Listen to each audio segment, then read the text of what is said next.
Bueno, estamos poquitos todavía, pero vamos a iniciar. En homenaje a los que están puntualmente, si pueden prender sus cámaras, por lo menos para empezar.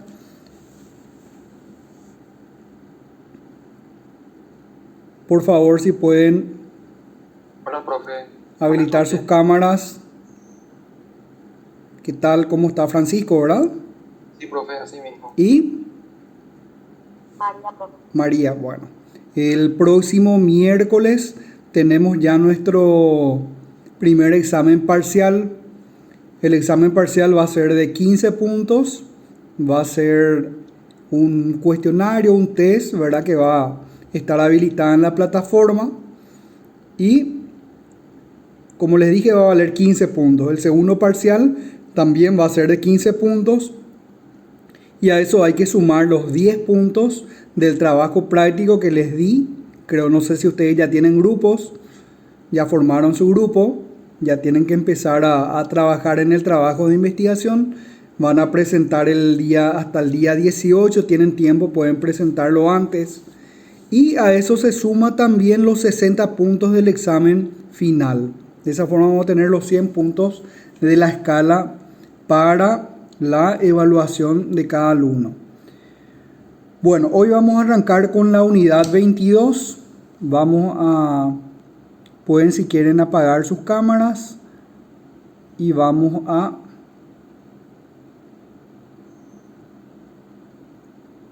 les voy a habilitar el PowerPoint.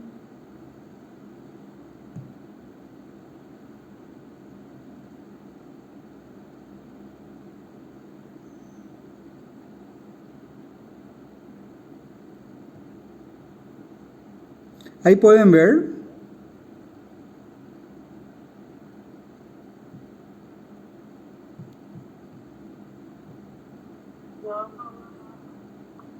Yo tampoco, profe. Bueno, vamos a ir.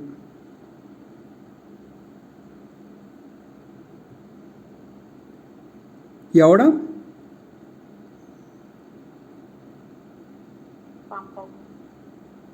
No, profe.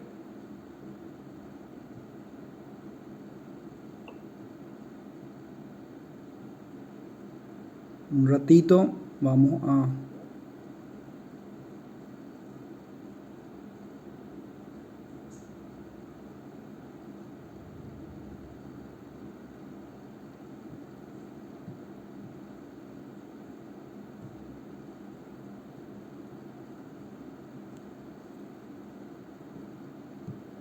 Un segundito, vamos a solucionar el problema.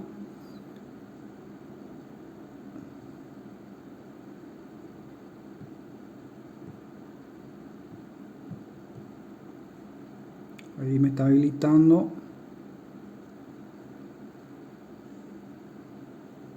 ¿Y ahora? Ahora. Perfecto. Bueno, de a poco vamos a ir entendiéndonos mejor con la tecnología. Bueno, hoy vamos a hablar de la unidad 22. Vamos a hablar de las controversias internacionales. Son varias clases, son 3 unidades donde vamos a estar desarrollando cómo el derecho internacional prevé la solución de las controversias internacionales, así como en el ámbito privado, como ocurre entre las personas, surgen controversias, así también pueden surgir controversias entre los sujetos del derecho internacional público. Y a ese efecto, el derecho internacional público establece los mecanismos de solución de controversias. Así tenemos, estos pueden ser clasificados en cuanto a los métodos. Tenemos los medios de solución diplomática, que serían varios, justamente lo que vamos a estar abordando hoy. Son las negociaciones directas, también están la conciliación, la mediación, los buenos oficios, las conferencias, las negociaciones directas, la consulta, las comisiones de investigación, son medios diplomáticos. Vamos a clasificar en medios diplomáticos, medios judiciales y medios coercitivos. Los medios diplomáticos son los que les acabo de señalar. Los medios judiciales son la solución judicial a través de tribunales internacionales y también el arbitraje. Y por último, los medios coercitivos, digamos cuando ya no pueden ser solucionadas las controversias con los mecanismos anteriores, entonces se recurre a los medios coercitivos y entre ellos tenemos la retorsión, las represalias, el embargo, el bloqueo pacífico, el boicot, la ruptura de relaciones diplomáticas y también las acciones que pueden ser encaradas por el Consejo de Seguridad. Bueno, ahora bien, dijimos que todas estas soluciones pacíficas de controversias internacionales vamos a ir desarrollando en distintas clases. Hoy vamos a desarrollar únicamente las controversias internacionales y que pueden ser solucionadas por medios diplomáticos. Bueno, cuando hablamos por medios diplomáticos nos estamos refiriendo a soluciones que puedan ser encaradas por las mismas partes, ¿sí? Es decir, sin la intervención directa de un tercero, que puede ser un juez o que puede ser un árbitro, que impongan una solución determinada. Acá estamos viendo justamente las características de las soluciones diplomáticas, es de que son las partes las que establecen las condiciones para llegar a un acuerdo. Como están viendo en la pantalla, la primera de ellas, vamos a ampliar esto. Vamos a ver si podemos.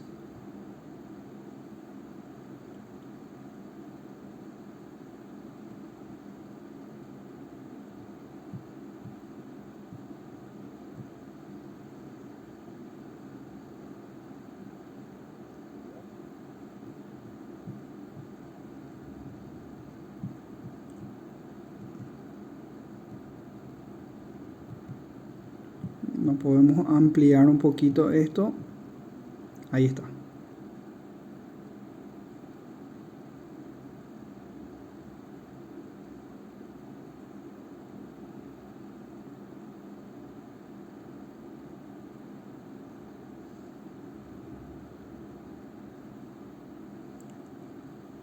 En primer lugar vamos a hablar de las soluciones, de las negociaciones directas entre las partes. Nos está apareciendo nuestra imagen.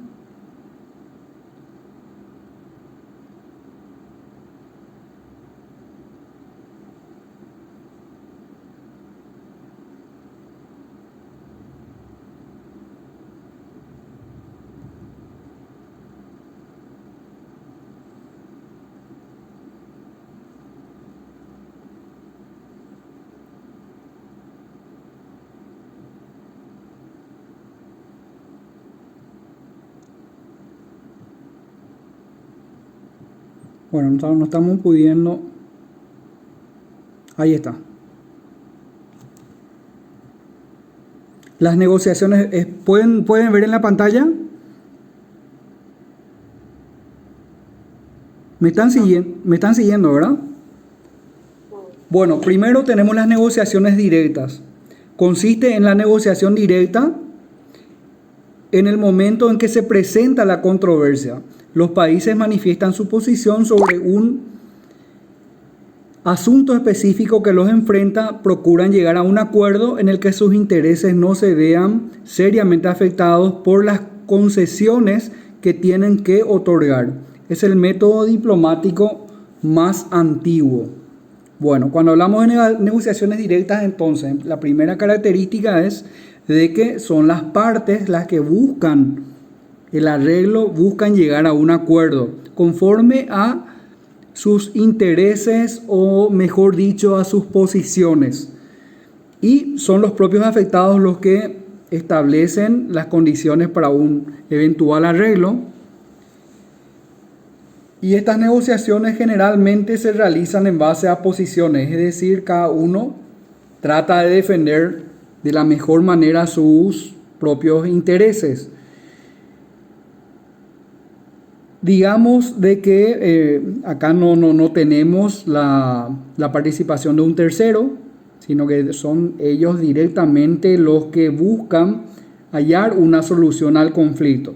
También tenemos como otra característica de que el conflicto o la controversia es anterior a este medio de solución pacífica de controversia. Es decir, de que las negociaciones se dan necesariamente con posterioridad al surgimiento del conflicto. ¿Cuáles son las características de la negociación directa? En primer lugar, que es un método informal, no establece un procedimiento, mayores formalidades, no establecen plazos, no establecen formas de llevar a cabo la negociación directa, sino que simplemente las partes, a través de sus representantes, porque estamos hablando de sujetos del derecho internacional, a través de, podría ser a través del jefe de Estado, a través del ministro de Relaciones Exteriores o de algún agente diplomático designado, buscan llegar a un acuerdo. También suele darse en la realidad de que a veces se forman comisiones y para negociar las condiciones para un arreglo. Es el más conveniente, se basa en el contacto directo entre los estados que motivan la controversia. ¿Por qué dice que es el más conveniente? Porque la solución parte de los sujetos que están involucrados, de las personas interesadas. Siempre constituye el primer paso en todo proceso de arreglo diplomático, y la Carta de las Naciones Unidas de la ONU determina que no puede someterse un asunto a consideración del Consejo de Seguridad si de manera previa no se ha hecho uso de la negociación. Desafortunadamente es ineficiente para el manejo ya de controversias complejas. Cuando hablamos de controversias complejas, por ejemplo, cuando estamos hablando de controversias donde hay muchos documentos que analizar, donde hay antecedentes históricos que poner de relieve o en discusión sobre la mesa, ¿verdad?, para la discusión, o cuestiones jurídicas, también muchas veces son ya complejas, ya no da para una negociación directa entre las partes.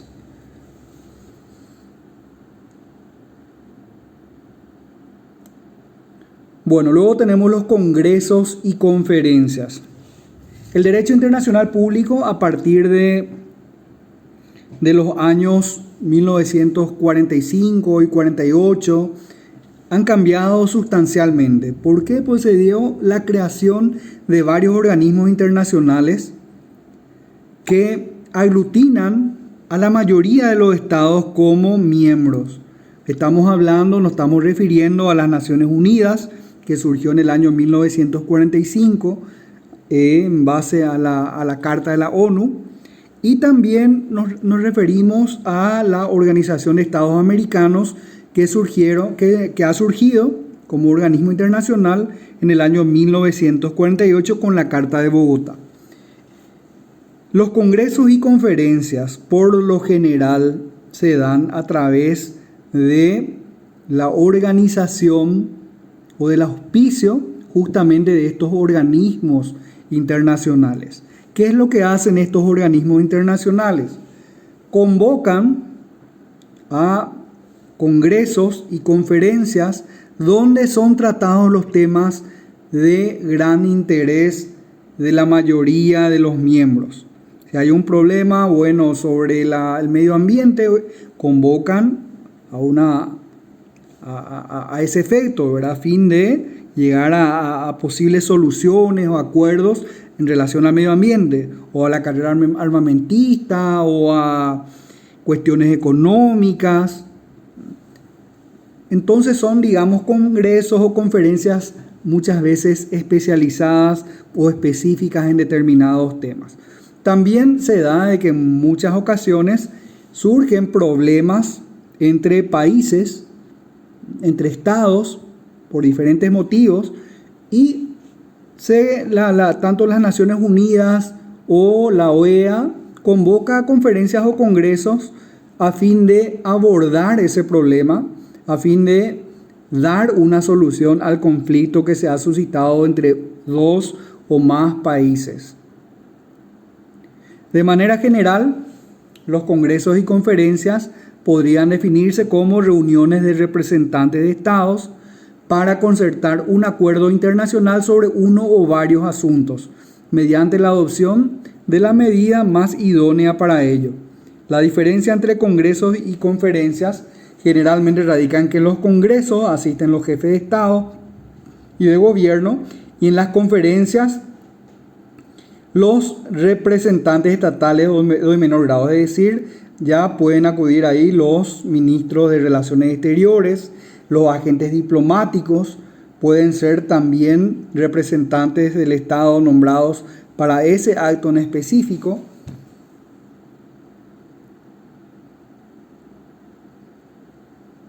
Cuando las negociaciones para la solución de controversias se llevan a cabo entre varios estados, se realizan entonces en congresos o conferencias, donde se discuten las condiciones, causas, efectos y las posibles soluciones del caso en discusión. Esto generalmente se da cuando surge una crisis. Por ejemplo, tenemos el caso de Paraguay y Bolivia, con la guerra del Chaco del 32 al 35. En el año 1932, la mayoría de los países americanos se reunieron en una conferencia, en un congreso, y redactaron lo que la vez pasada ya habíamos estudiado, ya habíamos analizado, que era la Declaración Americana del 3 de agosto de 1932. En esa reunión de países americanos, estos le conminaron a Paraguay y a Bolivia a solucionar pacíficamente la controversia que estaban teniendo, a dejar de lado las armas y buscar la solución con el arbitraje. También en esa declaración del 3 de agosto de 1932, cuando se estaban iniciando las primeras escaramuzas de la guerra del Chaco, señalan de que, firman una declaración en virtud de la cual los países americanos no iban a reconocer ninguna modificación territorial que no sea el fruto o no sea alcanzada mediante medios pacíficos. Es decir, rechazaban la conquista de territorios mediante el uso de la fuerza. Como bien lo señala la imagen que están teniendo a la vista, el hecho generador es una crisis. Reúne a los detentadores del poder político de los estados para buscar una salida o solución al conflicto suscitado. Se busca lograr un clima de confianza entre ellos. Acá también podemos señalar de que la OEA tiene un órgano justamente para situaciones de crisis, que es la reunión de consulta de ministros de Relaciones Exteriores, que es convocado justamente cuando se desata una crisis entre países americanos a fin de buscar alguna solución al problema que se está suscitando. Es una reunión de emergencia y donde participan los ministros de Relaciones Exteriores de todos los países americanos que forman parte de la OEA. Luego tenemos los buenos oficios. Se habla de buenos oficios cuando un país, al advertir que existe una controversia, procura aproximar a las partes contendientes por medio de la diplomacia. La intención de este tercer país puede darse de manera espontánea o a solicitud de los países involucrados en la disputa. Los buenos oficios proceden incluso cuando ya se ha desencadenado un conflicto. ¿Me están escuchando? El tercer estado puede exhortar a las partes a que inicien o reinicien negociaciones o intenten usar otro método para solucionar la controversia. Acá tenemos otro método, otro medio de solución pacífica de controversias internacionales que recibe el nombre de buenos oficios. Los buenos oficios, digamos de que no es un método formal, sino que ya se da con la intervención de un tercero, que puede ser el jefe de Estado de un país amigo, que busca acercar a las partes para un diálogo o para buscar una solución pacífica mediante un acuerdo. Esta función de los buenos oficios puede darse a través de un jefe de Estado que inspira la confianza de los países en controversia. También encontramos en la Carta de la OEA, en la Carta de la ONU, de que el secretario general de ambas organizaciones tiene esa función de los buenos oficios. Por ejemplo, el secretario general de la OEA puede ofrecer sus buenos oficios para acercar a las partes en un lugar determinado para que se reúnan y busquen solucionar de manera amistosa la controversia que los está enfrentando. No tiene mayores formalidades, no tiene, digamos, un procedimiento establecido, no tiene plazos, sino que simplemente es la intervención de un tercero que busca acercar a las partes. También tiene esa función de buenos oficios el Papa. El Papa, ¿verdad? Que si bien no puede tener funciones políticas, sí generalmente ofrece sus buenos oficios para acercar a las partes y buscar una salida amistosa a un conflicto determinado. Tenemos casos de ejemplos de buenos oficios, por ejemplo, en nuestro país cuando se desató un intento de golpe entre Lino Oviedo y Juan Carlos Guasmosi era el presidente, y hubo una intentona golpista. El secretario general Escobar es el apellido, no recuerdo el nombre, vino al Paraguay a ofrecer sus buenos oficios para evitar males mayores.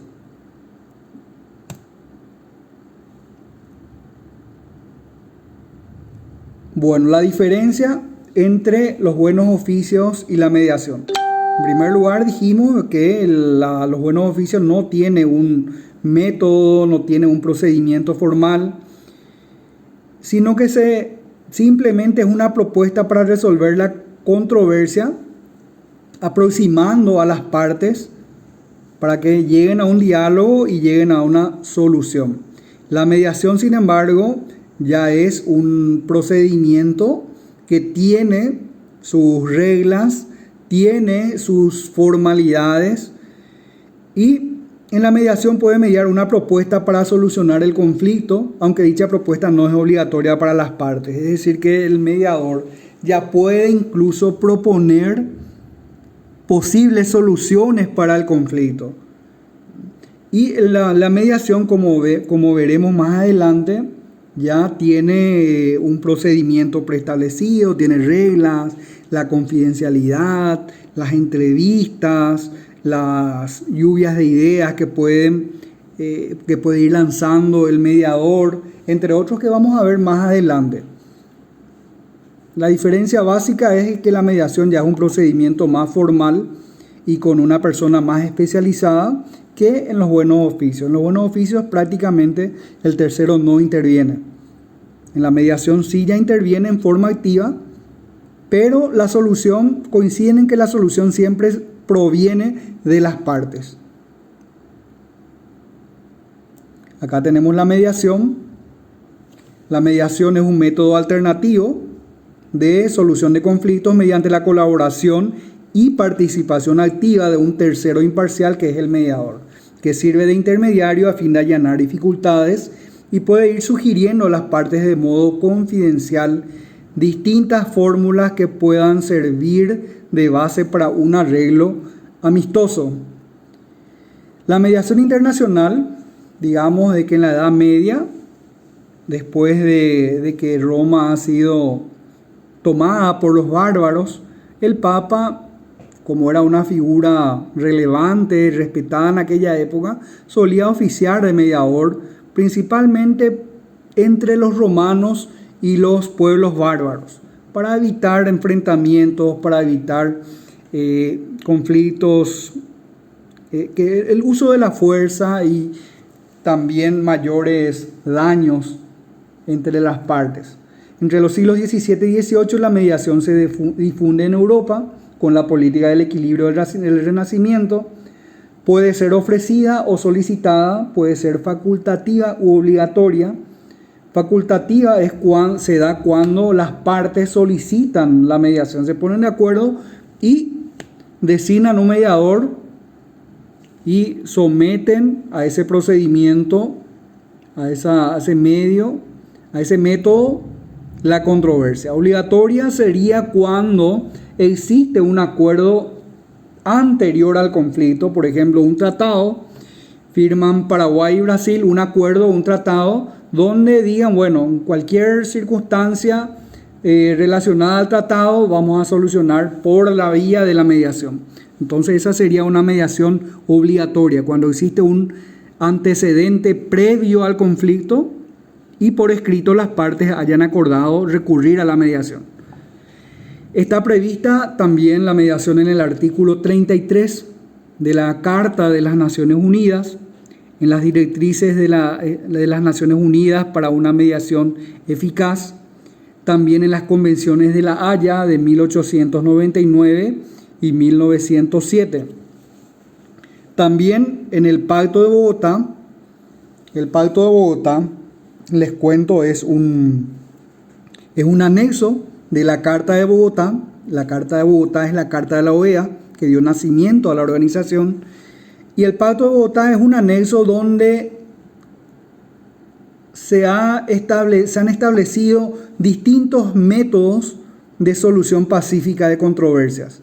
Y justamente en el Pacto de Bogotá se establecen varios de estos mecanismos: la mediación, también la conciliación, el arbitraje, la proposición Gondra, que vamos a analizar también más adelante, como medios para resolver los conflictos que se susciten entre países americanos.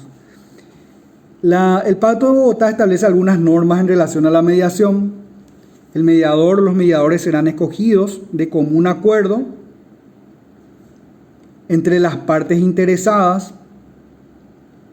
El mediador no hará relatorios, el proceso será absolutamente confidencial. Esto generalmente se da como una norma básica en todo procedimiento de mediación.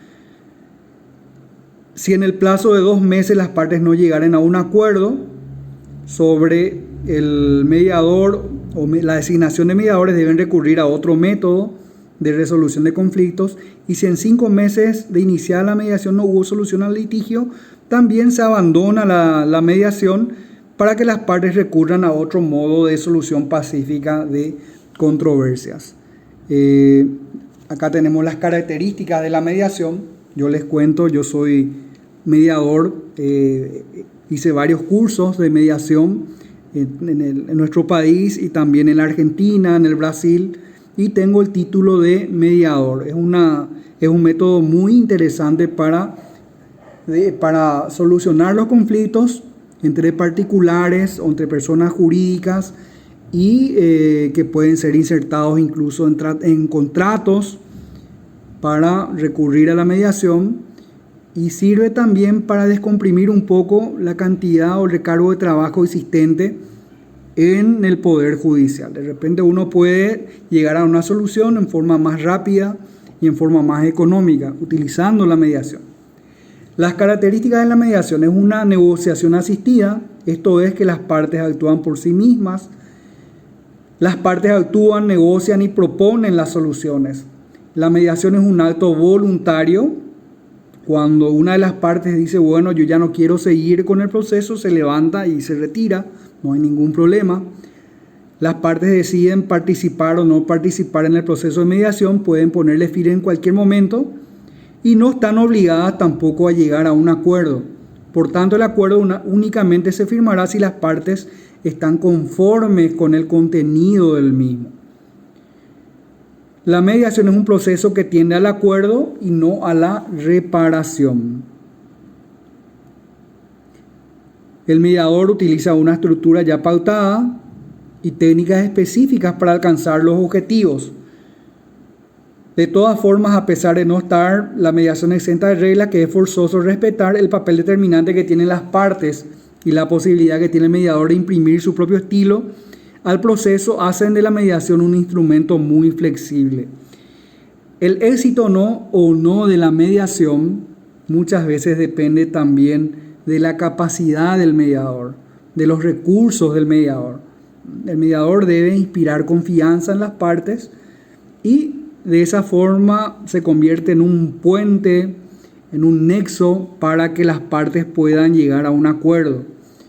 Lo ideal es que en la mediación salgan a flote los verdaderos intereses de las partes y no solamente las posiciones.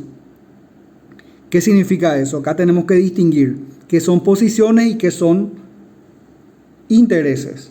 Las posiciones son, ¿verdad? Por ejemplo, yo quiero vender un auto y digo, bueno, quiero vender mi auto por 20 millones y yo publico de que quiero vender por 22 millones de guaraníes. Mi posición va a ser que quiero vender por 22 millones de guaraníes, pero mi interés real es vender ya, aunque sea por 20 millones de guaraníes. Entonces, la mediación lo que hace es trabajar sobre intereses verdaderos y no sobre posiciones. La mediación está basada en el principio de confidencialidad, por lo que ni el mediador ni las partes pueden revelar lo ocurrido en las sesiones a no ser que cuenten con la autorización de los otros. Al inicio de la mediación se firma un acuerdo y dentro de ese acuerdo se establece la confidencialidad. Esto es importante, es fundamental para que las partes puedan, digamos, abrirse ante el mediador y exponer realmente sus intereses. Siempre tiene que haber una apertura de las partes para tratar de llegar a un acuerdo. Si es que no existe esa confianza, no existe esa apertura, entonces es muy difícil que prospere la mediación y mejor sería recurrir a otros tipos, a otros métodos como el arbitraje o la solución, donde un tercero venga e imponga la solución al conflicto. La mediación se caracteriza por ser un procedimiento informal y flexible.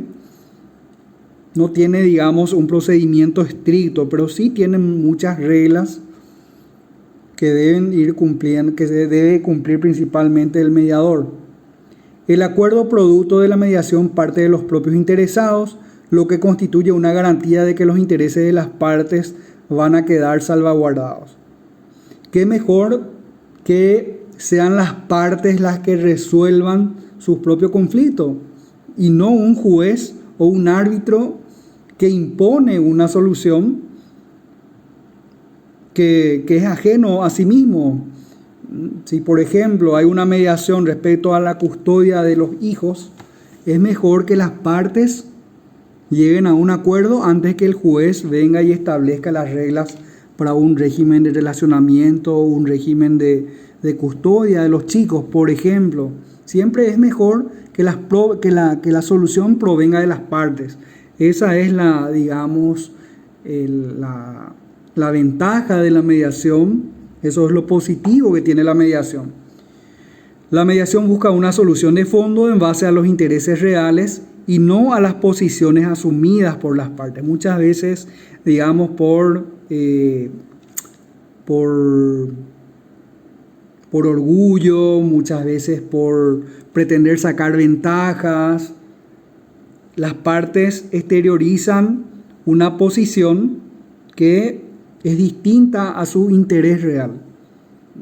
Entonces, generalmente las posiciones son utilizadas más en una negociación y no en la mediación. En la mediación lo que se buscan son los intereses reales para que pueda llegarse a un acuerdo más consistente.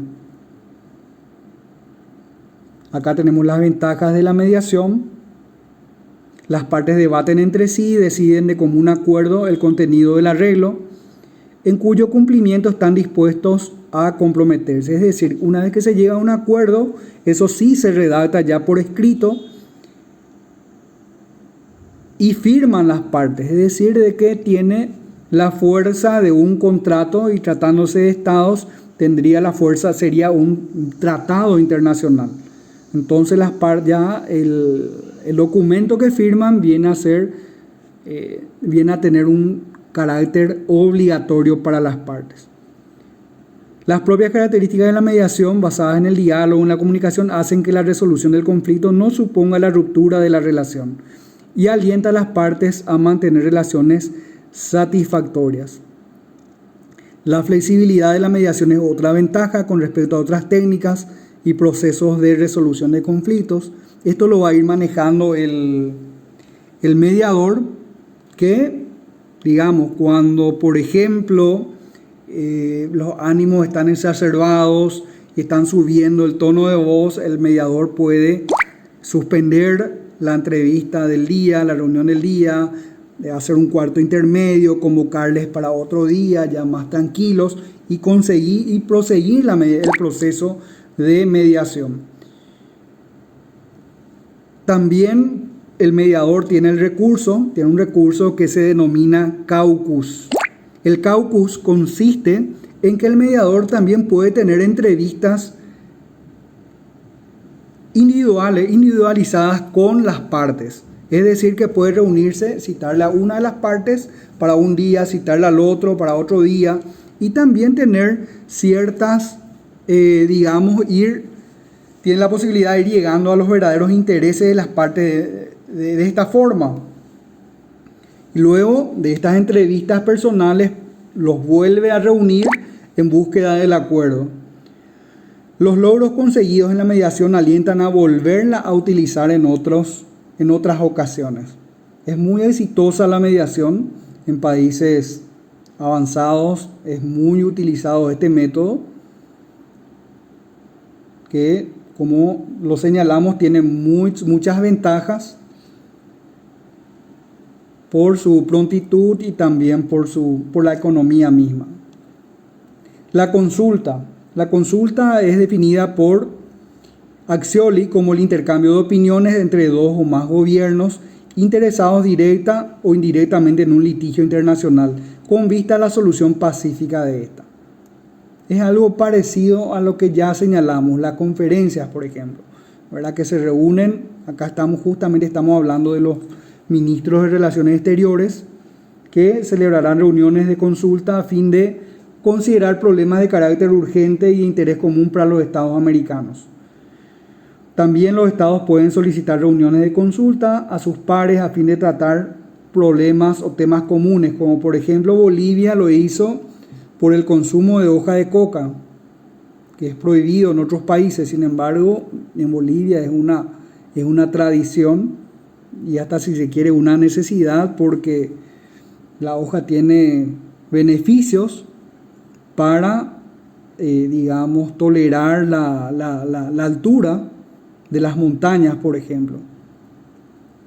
El té de coca tiene varias cualidades beneficiosas para el ser humano. La investigación internacional es otro método de resolver los conflictos que busca el establecimiento de los hechos, es decir, a través de un proceso de investigación, determinar cuáles son los hechos acontecidos. Lo propio en un procedimiento de investigación es confiar a un tercero imparcial la misión de establecer los hechos y ceñirse a ellos, que son descritos e interpretados de manera diferente por los estados, siendo esta divergencia de apreciación la base constitutiva del diferendo. Las partes no están obligadas a aceptar las conclusiones a menos que hayan convenido lo contrario. El establecimiento de los hechos normalmente facilita el arreglo. Por ejemplo, dos países tienen un conflicto por una cuestión fronteriza. Entonces someten a una comisión de investigación Y esta comisión va a investigar los antecedentes históricos, va a investigar las antiguas posesiones de cada uno de los estados y va a hacer mediciones, puede investigar en tratados anteriores para poder establecer los hechos y de esa forma determinar quién está, a quién le asiste la verdad, a quién le asiste el derecho. Como dijimos, esto no es obligatorio si las partes no han establecido de que el resultado de esa investigación internacional va a tener un carácter obligatorio. Características: aclara las cuestiones de hecho, es facultativa, se establece por convenio y el informe no es obligatorio salvo acuerdo en contrario.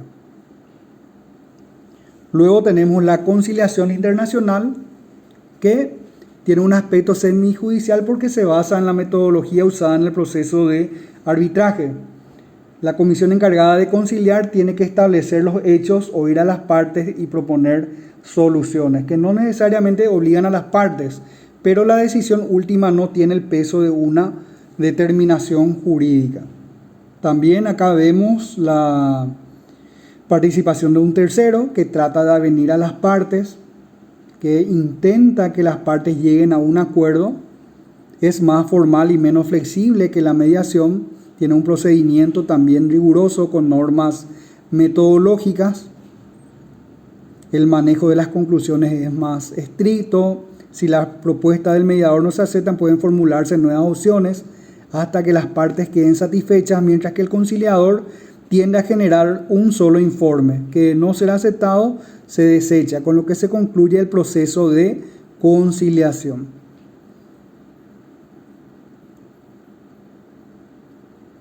Cuando la disputa versa sobre asuntos difíciles, la conciliación toma un rumbo parecido al arbitraje, con la única diferencia que las partes no están obligadas a aceptar los términos del acuerdo del conciliador. Es decir, de que una conciliación, si es satisfactoria la conciliación, se llega a un acuerdo que es plasmado en un documento por escrito. Las comisiones de investigación son aquellas creadas para emitir un informe imparcial sobre hechos que han provocado un conflicto o una divergencia internacional. Esto ya hablamos anteriormente. Se limitan a emitir un informe sin proponer solución alguna. Simplemente tienen que establecer los hechos, investigar y establecer los hechos con certeza. Tenemos los tratados Bryan, que en 1914, a iniciativa del secretario de Estado de los Estados Unidos, William Bryan, se firmaron en Washington 30 tratados entre Estados Unidos y otras potencias, en los cuales se establecía el compromiso para las partes de someter sus divergencias a una investigación que debería realizar una comisión internacional. Las partes se comprometían a no iniciar acciones bélicas antes de que la comisión diera su informe. Eso se lo denomina como periodo de enfriamiento, porque justamente esa pausa en las acciones bélicas hace que el conflicto se vaya enfriando y eso facilita que más adelante se llegue a un acuerdo. Luego llegamos a la convención Gondra o a la proposición Gondra, como también se lo conoce. La convención Gondra, primero tenemos que destacar quién fue Manuel Gondra. Acá tenemos una imagen sobre Manuel Gondra. Manuel Gondra Pereira fue un político paraguayo de origen argentino. Fue presidente del Paraguay en dos ocasiones muy breves, entre 1910 y 1911, y el segundo periodo 1920 a 1921. También ocupó varios otros cargos como ministro de Relaciones Exteriores, diplomático, fue docente, fue periodista y por sobre todas las cosas fue un gran intelectual. Manuel Gondra enseñó en el Colegio Nacional de la capital y también fue el único caso, escuchen esto, fue el único caso en que un profesor de la Facultad de Derecho, no era abogado. Sin ser abogado, él llegó a ser docente de la Facultad de Derecho. Era también un políglota, es decir, que hablaba 6, 7 idiomas. Fue un gran intelectual, Manuel Gondra. Lastimosamente le tocó gobernar al Paraguay en tiempos donde los golpes de Estado provenientes de militares eran muy, pero muy frecuentes. Y justamente Manuel Gondra, en el año 1923, cuando se desempeñaba como diplomático, como agente diplomático, concurrió a la quinta conferencia panamericana en Santiago de Chile, donde hizo una propuesta, por eso recibe el nombre de Proposición Gondra, que se llamó la Convención Gondra, que fue aprobada en esa conferencia, incluso con aplausos, en homenaje a su autor. Consistía esta convención en un verdadero tratado general de comisiones de investigación por el cual sometían a la investigación las divergencias surgidas por las partes, que no pudieran ser solucionadas por la vía del arbitraje. Posteriormente se daba a publicidad del informe. Si persistía el conflicto, se recurría a la conciliación. También establecía un periodo de enfriamiento de 6 meses a 1 año. Bueno, les voy a explicar en qué consistía esta proposición Gondra. La convención Gondra tenía varias etapas. En primer lugar, una de las reglas principales era de que las partes no podían seguir con el enfrentamiento, no podían desarrollar actividades bélicas por un espacio de tiempo de 6 meses a 1 año. Durante ese tiempo se establecía una comisión de investigación en base a investigadores que eran designados por las partes y que se encargaban de establecer los hechos en un tiempo determinado.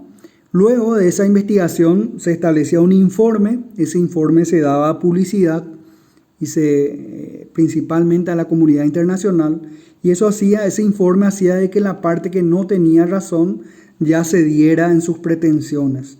Entonces, muchas veces de esa forma ya quedaban solucionadas las divergencias. Si no ocurría eso, si persistía el conflicto, entonces se recurría a la otra etapa, se pasaba a una segunda etapa que era la conciliación. En eso consistió la famosa proposición o convención Gondra. Sería muy interesante que lean algo sobre este compatriota que fue Manuel Gondra Pereira. Muchos también dicen de que nació en Buenos Aires y que otros dicen que nació en Ipané. Hay también divergencias sobre eso. Entonces, para algunos fue el único presidente de la República que no nació en el Paraguay.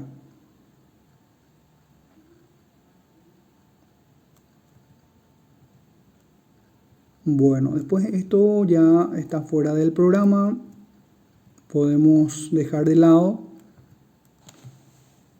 Si existe alguna pregunta.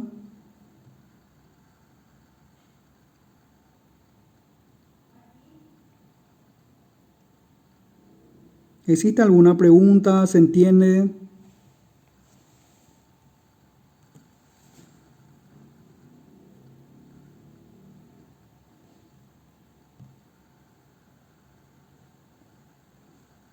¿Pueden activar sus cámaras, por favor?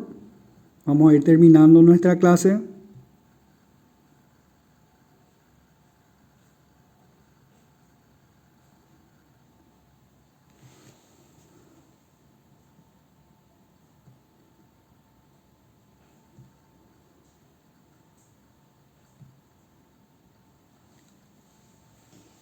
Bueno, el próximo miércoles tenemos el examen.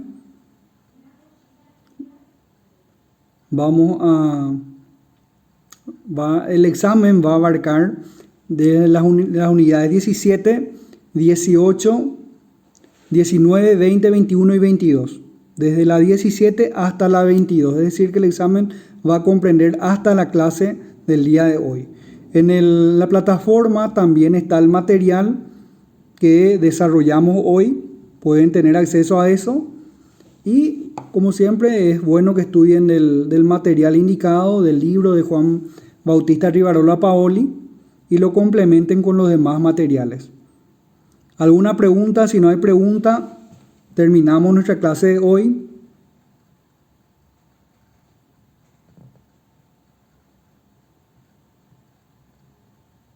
Bueno, seguimos el próximo miércoles. Buenas noches.